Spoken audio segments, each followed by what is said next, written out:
DPRD Maluku Tengah gelar paripurna istimewa jelang HUT ke-68 Kota Masohi.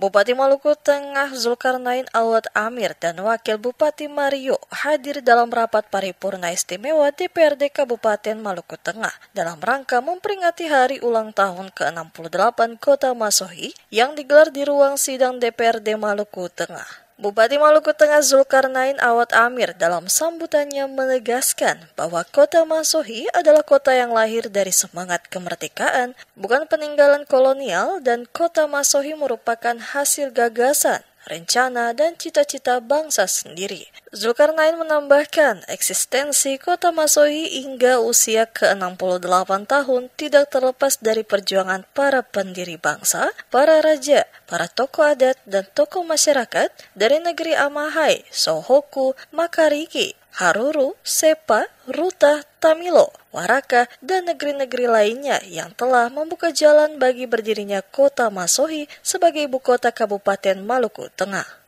Ia juga menyampaikan apresiasi terhadap peran dan kontribusi seluruh kepala daerah serta DPRD dari masa ke masa yang terus melanjutkan pembangunan sejak tahun 1947 hingga kini. Pada tanggal 3 November 1957, Presiden Republik Indonesia pertama, Insinyur Soekarno, dengan semangat kebangsaan dan cita-cita besar meresmikan Kota Masohi sebagai kota percontohan pembangunan nasional berdasarkan semangat gotong royong. Dalam pandangan Bung Karno, Masohi bukan sekedar nama kota, tetapi falsafah hidup bangsa yang berarti bekerja bersama-sama untuk kepentingan bersama. Masohi merupakan kota yang lahir dari kemerdekaan, bukan peninggalan kolonial, melainkan hasil gagasan, rencana, dan cita-cita bangsa sendiri. Sementara itu, Ketua DPRD Maluku Tengah Herimen Karl Haurisa dalam pidatonya mengenang perjalanan panjang Kota Masohi sejak berdirinya pada 3 November 1957.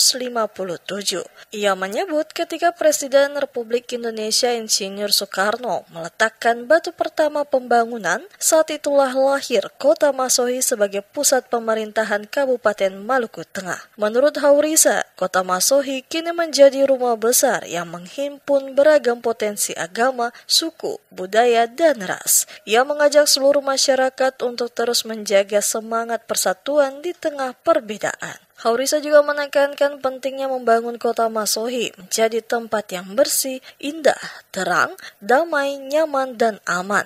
Menjadi sebuah kota yang mampu menjadi ruang interaksi sosial yang harmonis bagi semua orang.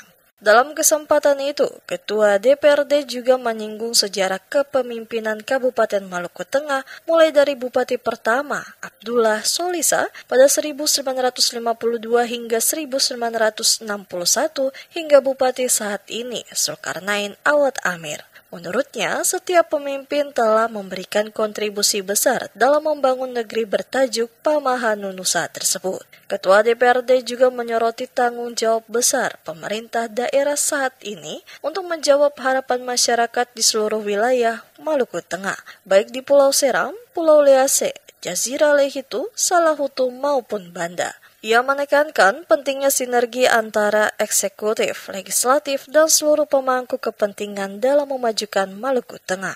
Haurisa juga mengingatkan pentingnya pelestarian budaya di tengah arus modernisasi.